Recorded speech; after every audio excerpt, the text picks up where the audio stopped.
बिस्मिल्लाहिर्रहमानिर्रहीम अस्सलाम वालेकुम। जी बच्चों, कैसे हैं आप लोग। अच्छा जी बच्चों, आज हमने सेकंड लेक्चर करना है चैप्टर नंबर 5 का।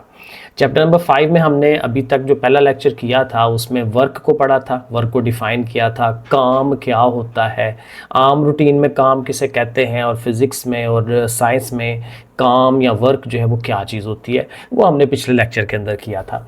अब हमने ये सेकंड वाला करना है एनर्जी, और ये भी आसान चीज़ है, लेकिन ज़ाहिर है कि ज़रा साइंटिफिक अंदाज में एनर्जी को और उसकी जो किस्में हैं उनको लेके चलेंगे, और साथ साथ ज़ाहिर है अपना जो शॉर्ट क्वेश्चंस हैं या लॉन्ग क्वेश्चन है उनको हमें रेडी करना है। सो इसको रीड आउट करते हैं, पढ़ते हैं। Our body can not move, हमारा जो जिस्म है वो हरकत नहीं कर सकता unless we have energy from food. Definitely ऐसा ही है, जब हमने खाना शाना खाया हो तो हम कहते हैं हमारे अंदर एनर्जी है, और जब खाना खाए हुए काफ़ी देर गुजर गई हो तो हम ढीले पड़ जाते हैं। जैसे रोज़ों के अंदर होता है, तो रोज़ों में जब रोज़ा खुलने का टाइम जूं नज़दीक आता है तो हम ढीले पड़ने शुरू हो जाते हैं, बॉडी के अंदर एनर्जी कम होती चली जाती है। तो वो एनर्जी ज़ाहिर है हमें कहाँ से मिल रही होती है, जो हमने खाना खाया होता है, ठीक है ना। ये भी बायो का पूरा एक लेक्चर है, मैं वो अपनी 6-7 क्लास को वो बायो का बताता हूँ। तो बेसिकली दो काम हो रहे होते हैं ना, एक रेस्पिरेशन हम कर रहे होते हैं, सांस लेने का अमल, और एक खाना खाने का अमल। तो खाने के जो मॉलिक्यूल्स हैं वो और जो ऑक्सीजन है, जब वो रिएक्ट करते हैं जाके, तो फिर वहाँ से हमें एनर्जी मिल रही होती है। ज़ाहिर है ये बायो का कंसेप्ट है पीछे। तो बहरहाल जो खाना खाते हैं उसी से हमें एनर्जी मिल रही होती है, और उस एनर्जी की वजह से हम सारे काम कर रहे हैं। जैसे मैं अभी बैठा हूँ, आपको पढ़ा रहा हूँ, समझाने की कोशिश कर रहा हूँ, बोल रहा हूँ, तो कोई भी काम, इवन ये जो आंखें ब्लिंक करती हैं वो भी ज़ाहिर है पीछे एनर्जी होगी तो काम होगा। दिल धड़क रहा है तो वो सारा इसी की वजह से है, ठीक है ना। ये सारा काम इसी वजह से होते हैं, एनर्जी की वजह से। A car would not run, एक कार जो है वो चल नहीं पाएगी विदाउट द एनर्जी, एनर्जी की वजह से। इट ऑब्टेन, अब उसको कहाँ से मिलती है, फ्रॉम बर्निंग फ्यूल, फ्यूल को बर्न करने से। जो ईंधन हम उसके अंदर डालते हैं, जो ऑयल डालते हैं, डीजल डालते हैं, उसको वो बर्न करता है, क्योंकि उसका इंजन इसी वजह से डेवलप किया गया होता है कि उस इंजन ने उस ईंधन को जलाना होता है, उस तेल को जलाना होता है उसने। मशीन्स इन द फैक्ट्रीज, अब फैक्ट्रियों के अंदर मशीनें लगाई हुई हैं हमने, कैन नॉट रन, वो भी नहीं चल सकती विदाउट कंज्यूमिंग एनर्जी, और उन्होंने भी एनर्जी को इस्तेमाल करना है, सप्लाइड बाय इलेक्ट्रिसिटी। और जाहिर है वहाँ पर जो मशीनें हमने लगाई हुई हैं वो बिजली के ज़रिए से चल रही होती हैं, तो वहाँ जो बिजली है, इलेक्ट्रिसिटी है, वो उसको एनर्जी प्रोवाइड कर रही है। तो जहाँ पे भी हम कोई काम कर रहे हैं तो उसके बैकग्राउंड में क्या है, एनर्जी है। तो जो पीछे हमने वर्क डन पढ़ा था, तो वर्क डन कब होगा या कैसे होगा, एनर्जी की वजह से होगा। तो उस एनर्जी की हम बात कर रहे हैं। एनी चेंज, ये मैंने लाइन को ब्रैकेटों में किया, ये इंपॉर्टेंट लाइन है। एनी चेंज इन मोशन, किसी भी मूवमेंट में जो तब्दीली आपने लानी है, कोई हरकत हो रही है तो उस हरकत को रोकना है या उसको बढ़ाना है, तो उसके लिए क्या चाहिए, एनर्जी चाहिए। ये बड़ी अच्छी लाइन है। व्हेन वी से दैट, जब हम ये कहते हैं a certain body has energy, जब हम ये कहते हैं किसी बॉडी में एनर्जी है, तो उसका मतलब क्या है, वी मीन दैट, उसका मतलब ये होता है it has the ability to do work. अब ये असल काम है, यही से डेफिनेशन बनती है कि हम कहते हैं किसी बॉडी में एनर्जी है, तो मतलब ये होता है कि उसके अंदर काम करने की सलाहियत मौजूद है। जब हमने खाना शाना खाया होता है, एक्टिव होते हैं, तो हम कहते हैं हमारे अंदर एनर्जी आई हुई है, मतलब कि उस एनर्जी को किसी काम में इस्तेमाल हम कर पाएंगे, कर सकेंगे। तो यहाँ पे देखें डेफिनेशन हम ये बनाते हैं, energy can be defined as the ability of a body, किसी बॉडी की वो खसूसियत टू डू वर्क, जो वो काम कर सके। तो काम करने की सलाहियत को हम एनर्जी कह रहे होते हैं। इसको याद करना है, इसको लिख के देखें। अच्छा, यहाँ पे साइड पे ना उसने एक एग्जांपल भी दी हुई है, कहते हैं जैसे हम वो तीर कमान चलाते हैं तो हमारे हाथों की जो एनर्जी है वो उसकी वो जो वो रबड़ की तरह की वो लगाई होती है, जिसको हमने स्ट्रेच किया होता है, ठीक है, वो स्ट्रिंग जो रस्सी है जो भी है, तो उसको हम फिर पीछे की तरफ खींचते हैं, तो ज़ाहिर है उसको पीछे की तरफ खींचते हुए जोर लगता है। तो वो जो जोर है हमारा, वो जो हमारा जो हम एनर्जी प्रोवाइड कर रहे हैं वो सारी की सारी उसके अंदर स्टोर हो जाएगी, और जब हम उसको रिलीज़ करते हैं, छोड़ते हैं, तो वो सारी एनर्जी जो है वो उस एरो के अंदर चली जाती है, तीर के अंदर, और तीर जो है वो आगे जाता है। तो यहाँ पे देखें लिखा हुआ है स्ट्रेच्ड बो, एक ऐसी बो जिसको हमने स्ट्रेच किया हुआ है, पीछे की तरफ खींचा हुआ है, स्टोर्स एनर्जी, उसमें एनर्जी स्टोर होती है, विच इज ट्रांसफर्ड, जो आगे मुंतकिल हो जाती है, टू द एरो, एरो के साथ अंदर चली जाती है, एज इट इज शूट, जब उसको हम छोड़ देते हैं। सम बोज, कहते हैं बाज बोज जो है स्टोर इनफ एनर्जी, उसके अंदर इतनी ज़्यादा एनर्जी हम स्टोर कर लेते हैं to shoot an arrow even 1 kilometre away, एक ऐसा एरो शूट कर सकते हैं जो 1 किलोमीटर दूर तक भी जा सकता है। यानी कि ज़ाहिर है जितनी अच्छा मटेरियल और जितने स्टैंडर्ड की चीज़ आप यूज़ करेंगे उतना दूर तक जो है वो एरोस जो है वो जा सकते हैं। और मूवीज़ में भी दिखाते हैं कि कैसे वो बेहतर से बेहतर जो है वो शूटिंग उसमें हो रही होती है। बहरहाल तो ये उसने एक एग्जाम्पल दी है कि कैसे एनर्जी स्टोर होती है और उस एनर्जी की वजह से आगे जो है वो मूवमेंट करवाई जाती है। सो आगे है व्हेन समवन डज वर्क, जब कोई बंदा कोई चीज़ काम करती है, energy of the body has to be spend, तो उसके जिस्म की जो एनर्जी है वो इस्तेमाल होती है। जैसे हम किसी काम में लगे होते हैं तो हमारी बॉडी की एनर्जी उसमें इस्तेमाल हो रही है ना। इनफैक्ट हकीकत में energy is transferred, energy basically क्या करती है, वो ट्रांसफ़र होती है, तबादला करती है, एक चीज़ से दूसरी में मुंतकिल होती है, to the body on which work is done, यानी उस बॉडी में चली जाती है एनर्जी जिसके ऊपर हम काम कर रहे हैं। जैसे एक साइकिल को मैं धक्का दूंगा तो मेरे अंदर की जो एनर्जी है वो ट्रांसफ़र हो जाएगी उस साइकिल के अंदर, और साइकिल जो है वो चल रही होगी तो उसके अंदर एनर्जी चली जाएगी। एक साइकिल रुकी भी है तो उसने क्या करना है, कुछ भी नहीं, लेकिन जब मैंने उसको धक्का मार के चला दिया है तो वो साइकिल कहीं ना कहीं टकराएगी, और टकराने से वो जो मेरी वाली एनर्जी है उसके अंदर गई हुई है ना, तो टकराने से इम्पैक्ट बनेगा उसका, यानी पता चल रहा होगा कि उसके अंदर एनर्जी मौजूद है। In other words the energy is transferred from one system to another. ये ज़्यादा बेहतर लाइन बन जाती है कि इसका मतलब ये है कि एनर्जी एक सिस्टम से दूसरे सिस्टम में ट्रैवल कर सकती है, ट्रांसफ़र हो सकती है। और सिस्टम हमने पीछे डिफाइन किया था, सिस्टम एक बॉडी भी हो सकता है, एक से ज़्यादा चीज़ें भी हो सकती हैं, लेकिन हम डिफाइन करते हैं ना कुछ चीज़ों का मजबूआ जो है एक सिस्टम बनता है। ठीक है, एक कार जा रही है तो कार के अंदर पैसेंजर बैठे हुए हैं, कार का इंजन है, तो वो पूरा एक सिस्टम है, क्योंकि एक चीज़ नहीं है, ज़्यादा चीज़ें हैं। तो ज़्यादा चीज़ें जब मिल के काम इकट्ठा कर रही होती हैं तो फिर पूरा एक सिस्टम डेवलप करती हैं। ठीक है, तो एनर्जी जो है एक सिस्टम से दूसरे सिस्टम में ट्रांसफ़र होती है। फॉर एग्जांपल, आगे एग्जांपल दे रहा है, व्हेन यू डू वर्क, जब आप काम करते हैं, पुशिंग अ स्विंग, ज़ाहिर है जब किसी झूले को धक्का मारते हैं, वो ज़ाहिर झूला लेते हैं ना, वो पींग जिसको कहते हैं, तो पींग में बच्चा एक बैठा हो तो दूसरा इसको धक्का मारता है, तो हम धक्का मार मार के उसको जो है वो झूला दे रहे होते हैं। तो वो कह रहे हैं कि जब उसको हम पुश करते हैं स्विंग को, chemical energy in our body, हमारे बॉडी की जो केमिकल एनर्जी है, बेसिकली वो केमिकल एनर्जी है, क्योंकि जब हमने खाना खाया होता है तो उसके जो मॉलिक्यूल्स हैं और जो ऑक्सीजन के मॉलिक्यूल्स हैं, मैंने बताया था, वो आपस में रिएक्ट करते हैं। तो जब रिएक्शन होता है तो वो केमिकल एनर्जी होती है। ठीक है, तो वो उस तरह से, तो chemical energy in your body is transferred, वो ट्रांसफर होती है आगे टू द स्विंग, उस वो क्या पींग के अंदर चली जाती है, एंड अपीयर्स एज, और फिर वो नजर आती है as energy of the motion of the swing, और उसकी हरकत के अंदाज में हमें वो नजर आ रही होती है। Like work energy is a scalar quantity, कहता है जैसे वर्क भी स्केलर था तो एनर्जी भी स्केलर है। स्केलर वही चीज़ जो जिसके लिए हमें डायरेक्शन की ज़रूरत नहीं होती, सिर्फ मैग्नीट्यूड से पता चल जाता है भाई इतनी एनर्जी है, इतना काम हुआ। अब इसके लिए डायरेक्शन बताने की ज़रूरत नहीं होती है कि इस डायरेक्शन में काम हुआ, बस इतना काम हो गया, बस ठीक है, इतनी इसके अंदर एनर्जी है, बस ठीक है। किधर को एनर्जी जा रही है, अब ये तो नहीं ना फजूल सा बात हो जाएगी कि एनर्जी की डायरेक्शन किधर को है, एनर्जी एनर्जी होती है। ठीक है, तो इसलिए ये स्केलर क्वांटिटी है, इसमें डायरेक्शन की ज़रूरत नहीं होती, ये वेक्टर नहीं बनती, और इसकी जो यूनिट है वो जॉल है। तो ये जॉल आपने इसकी यूनिट जो है वो याद रखनी है। तो जॉल की भी डेफिनेशन बड़ी आसान है, कहते हैं when one जॉल work is done, कहते हैं जब काम जो है, क्योंकि काम और एनर्जी बेसिकली एक ही चीज़ है, तो कहते हैं when one जॉल work is done, जब एक जॉल का काम होगा, कोई बॉडी करेगी, तो हम कहेंगे उस बॉडी के अंदर 1 जॉल एनर्जी मौजूद थी। ठीक है, तो देखें when 1 जॉल work is done on a body, जब किसी बॉडी पे 1 जॉल का काम होता है, the amount of energy spent is 1 जॉल। ठीक है, कि उसके अंदर फिर एनर्जी कितनी ट्रांसफ़र हुई है, 1 जॉल। ये बॉडी जो कर रही थी तो वो भी 1 जॉल। ठीक है, तो बेसिकली काम के साथ हमने एनर्जी को लिंक करना है। अगर 1 जॉल वर्क हुआ है तो मतलब क्या हुआ कि 1 जॉल ही एनर्जी जो है वो स्पेंड हुई है, लगी है। There are many forms of energy, कहते हैं एनर्जी की बहुत सारी शक्लें हैं। इलेक्ट्रिकल एनर्जी है, जैसे बिजली की एनर्जी है, क्योंकि वो एनर्जी है, क्योंकि उसकी वजह से चीज़ें चलती हैं। मैंने लाइट ऑन की हुई है, मैंने ये मोबाइल ऑन किया हुआ है, ये सारा बिजली की वजह से चल रहा है। ठीक है ना, तो ये इसी तरह से जो मेरा कंप्यूटर चल रहा है वो बिजली की वजह से चल रहा है। तो बिजली जो है वो बेसिकली एनर्जी है, इलेक्ट्रिसिटी एनर्जी है। इलेक्ट्रिकल एनर्जी, केमिकल एनर्जी, अभी हमने बात की जब रिएक्शन होते हैं। न्यूक्लियर एनर्जी, जब न्यूक्लियस को तोड़ा जाता है वहाँ से एनर्जी निकालते हैं। हीट एनर्जी, जब कोई आग लगा रहे होते हैं। एंड लाइट एनर्जी, सूरज की जो लाइट की एनर्जी है। Are some well known forms, कुछ एग्जाम्पलें हैं, वरना बहुत सारी होती हैं। जो 2 बड़ी इकसाम है, टाइप्स है ना, वो ये दोनों है, काइनेटिक एंड पोटेंशियल। में भी पहले ये वर्ड आपने सुने हो, काइनेटिक एनर्जी, पोटेंशियल एनर्जी। ठीक है। किसी भी बॉडी के अंदर जो टोटल एनर्जी होती है ना, बेसिकली इन्हीं दोनों का मजमूआ होती है।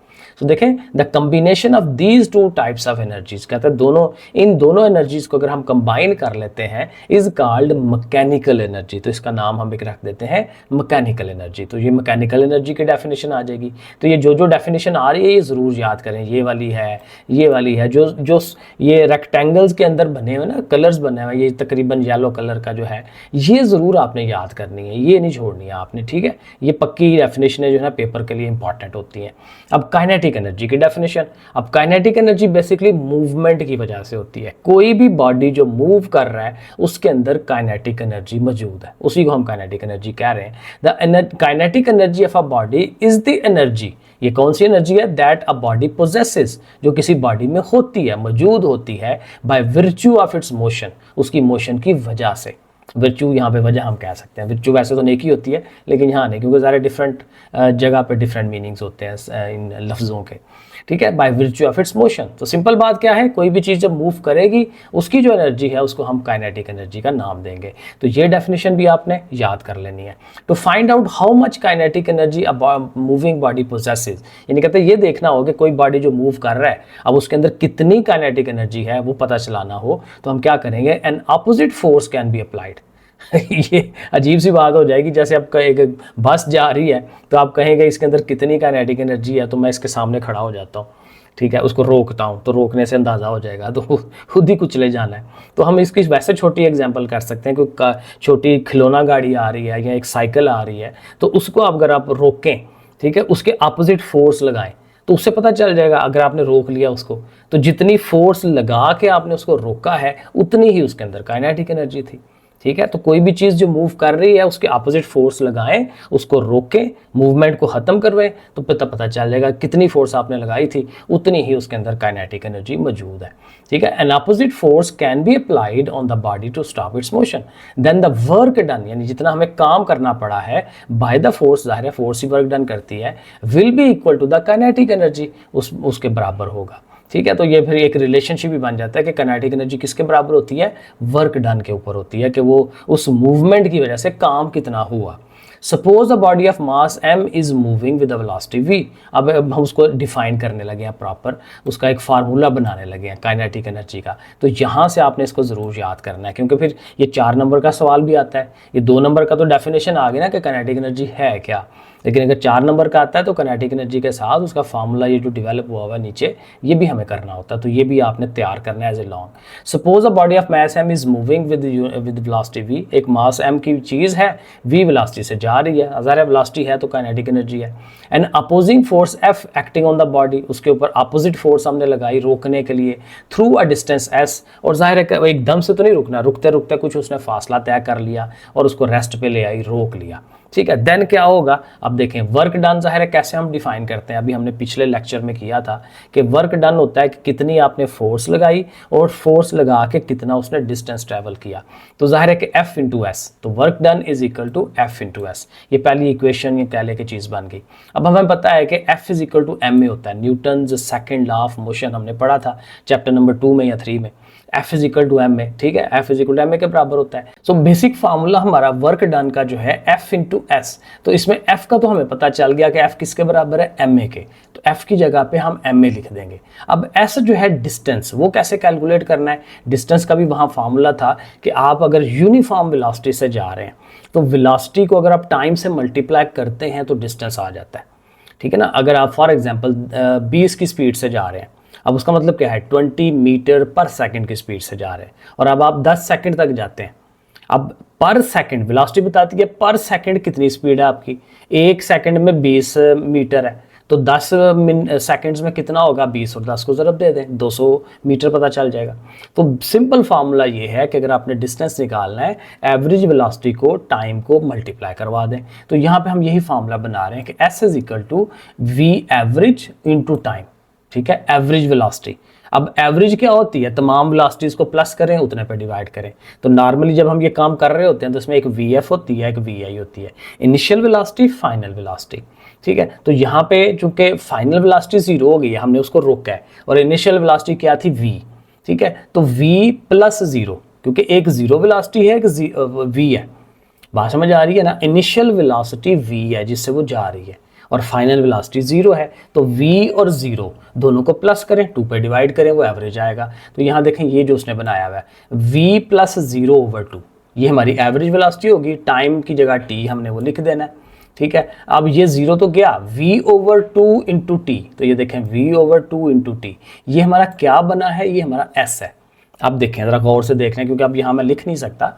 तो देखें पहली बात आपने क्या करनी है, आपने वर्क डन की डेफिनेशन लिखनी है कि भाई W किसके बराबर है जी, F इंटू एस। ठीक हो गया, F की वैल्यू हमने बता दी वो ma के बराबर है, तो F की जगह पे हमने ma यूज़ कर लेना है। S हमने कहा जी एवरेज वेलोसिटी होती है इंटू टाइम होता है, और एवरेज वेलोसिटी हमने v प्लस 0/2 किया और अल्टीमेटली हमने ये चीज़ बना ली। अब ये दोनों F is equal to ma और S is equal to v/2 into T, वो हम इस वर्क डन में पुट कराएंगे, वर्क डन में यूज़ कर लेंगे। तो देखें आगे हम लिख रहे हैं E K, work done energy है बेसिकली, ठीक है। ई के का मतलब काइनेटिक एनर्जी, तो वर्क डन या kinetic energy is equal to F की जगह पे एम ए लगा लिया और एस की जगह पे देखें वी टी ओवर 2 लगा लिया। अब यहाँ तक पहुँचिए।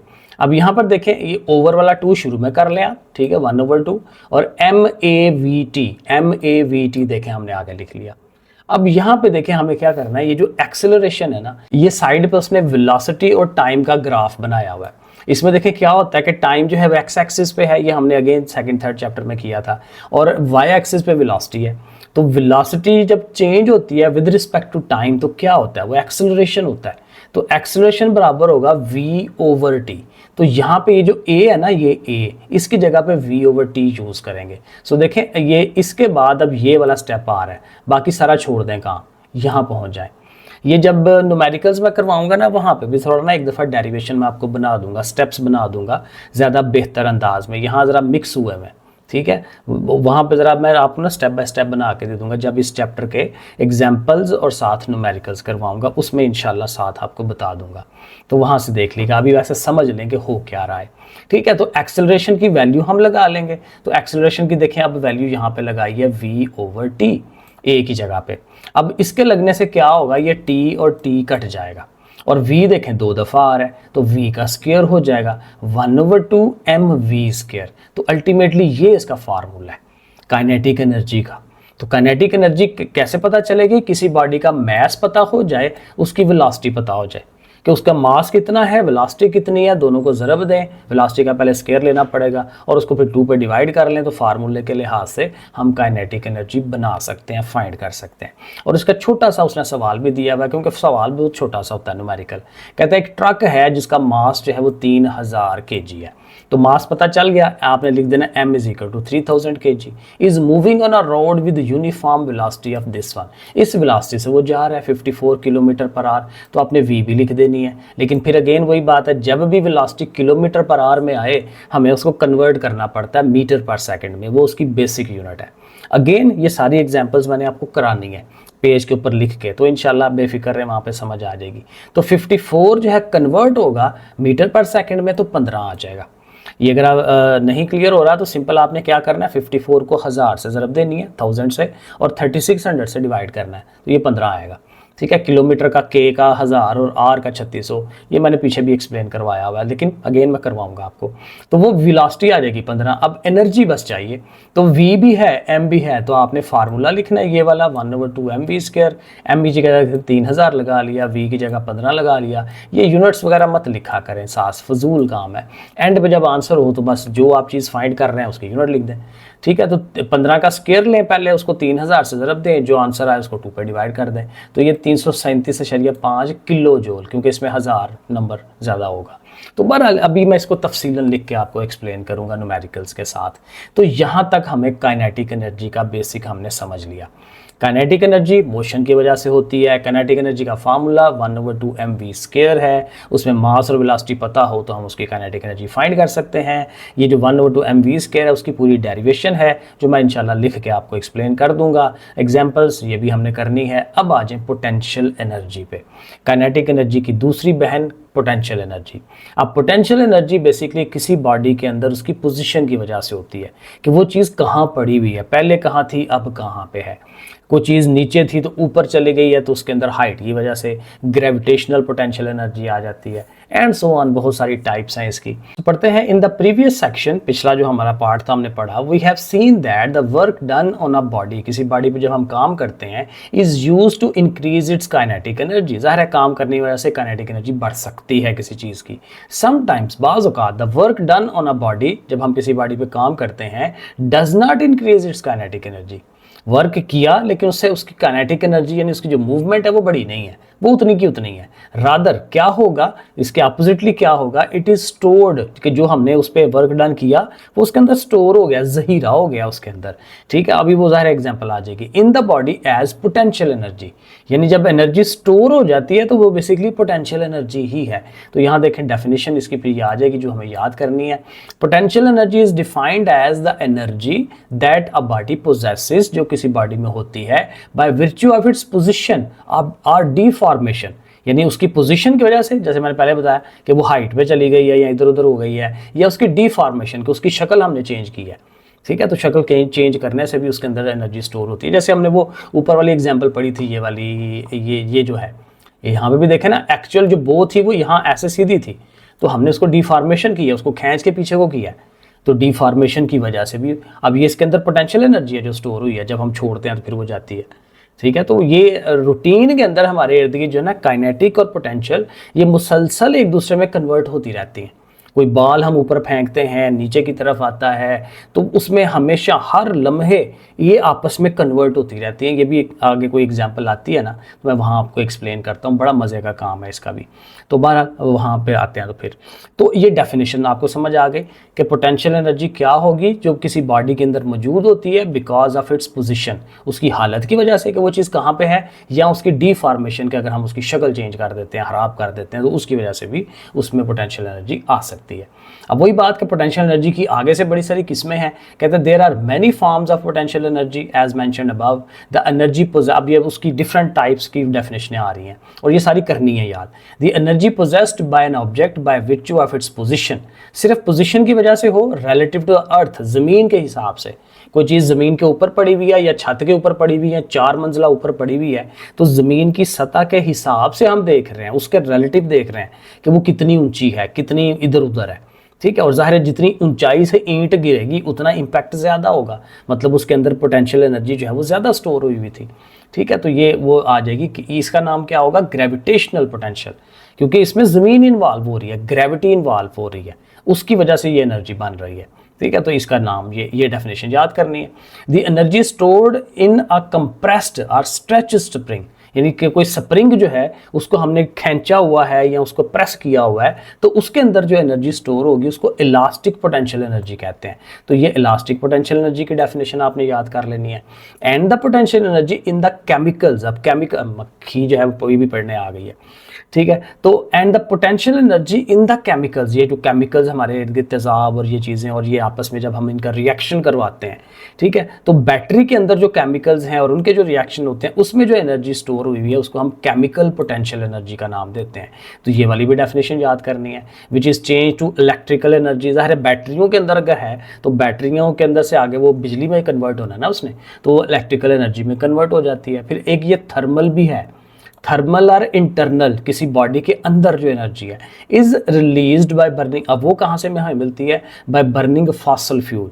ज़मीन के नीचे से जो तेल निकालते हैं, ज़मीन के नीचे से कोयला निकालते हैं, तो जब उनको बर्न करते हैं तो उनके अंदर की जो एनर्जी है वो बाहर निकलती है। तो हीट की वजह से थर्मल एनर्जी, इंटरनल एनर्जी इसका नाम देते हैं। तो ये भी हमारे पास आ जाएगा। और उसके बाद ये न्यूक्लियर एनर्जी भी है, जब न्यूक्लियस को तोड़ा जाता है, ठीक है ना, न्यूक्लियस में जो प्रोटॉन, न्यूट्रॉन है और इलेक्ट्रॉन जो रिवॉल्व कर रहे हैं, उसके स्ट्रक्चर को अगर आप तोड़ेंगे तो वहाँ से भी एनर्जी आपको मिलेगी। और वो ज़ाहिर है वो बहुत ज़्यादा है, एटम बम इसी से बनाया गया था। सो nuclear energy is the hidden energy, ये छुपी हुई एनर्जी है in the nuclei of atom, atom के न्यूक्लियस के अंदर छुपी हुई है, उस न्यूक्लियस को हम तोड़ते हैं।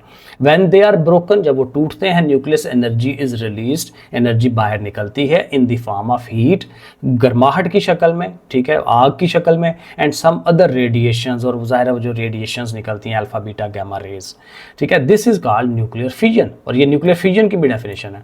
ठीक है, ये यहाँ से लेके यहाँ तक न्यूक्लियर फ्यूजन भी है। और अगर न्यूक्लियर एनर्जी की डेफिनेशन की बात की जाए तो वो सारी की सारा ये पूरे जो 1.5-2.5 लाइनें हैं ये न्यूक्लियर एनर्जी की पूरी डेफिनेशन बन जाती है। आगे उसके देखें एग्जांपल उसने ये साइड पे बताई हुई है कि एक वेट जो है ज़मीन के ऊपर पड़ा हुआ है और आप फोर्स लगा के ऊपर की तरफ फोर्स लगा के उसको इस ऊंचाई पे ले आते हैं, ठीक है, ये हाइट h के ऊपर ले आते हैं, तो जाहिर है अब उसके अंदर पोटेंशियल एनर्जी स्टोर हो जाती है जब तक आपने उसको पकड़ा हुआ है, छोड़ेंगे तो जाहिर है नीचे गिरेगी। If the block shown in the figure is lifted to a height h above the ground, ठीक है, then the block would have potential energy in that raised position, ठीक है, उसको हम हाइट एज तक ले गए हैं तो वो जो पोजीशन उसकी रेज कर दी है, ऊंची कर दी है, तो उसकी वजह से उसके अंदर एबिलिटी आ गई है काम करने की और वो एनर्जी आ गई है। Therefore it has the ability to do work, अब ज़ाहिर है काम वो कर सकता है, सर फाड़ सकता है किसी का, whenever it is allowed to fall, जब भी हम उसको छोड़ देंगे नीचे गिरने के लिए, ठीक है। हाउ शुड पोटेंशियल एनर्जी भी मेजर्ड, अब पोटेंशियल एनर्जी कैसे मेजर होगी, पीछे तो हमने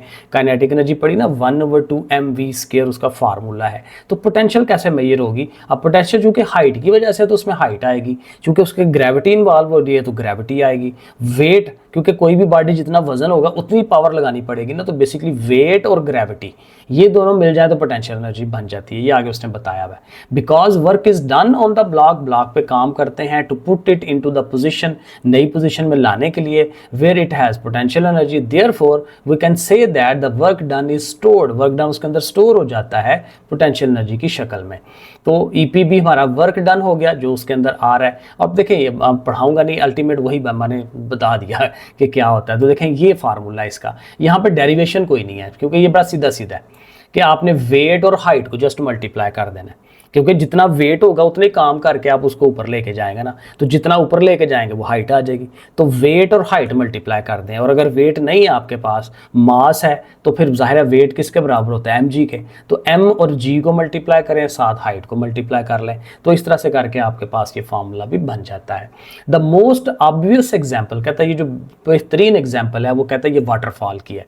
जब चश्मे ऊपर से नीचे पानी गिर रहा होता है, ये डैमों के अंदर भी हम यही करते हैं ना, पानी स्टोर करते हैं, स्टोर करके जब उसको खोलते हैं तो पानी एकदम से नीचे गिरता है, तो जब नीचे करता है तो उसके अंदर एनर्जी जो है वो स्टोर हुई होती है, पोटेंशियल एनर्जी, और नीचे जब गिरता है तो नीचे हमने टरबाइनें रखी होती हैं, उनके पंखे होते हैं, उन पंखों के पानी गिरता है, पंखे चलते हैं, और पंखे चलने से टरबाइनें चलती हैं और उससे बिजली बनती है।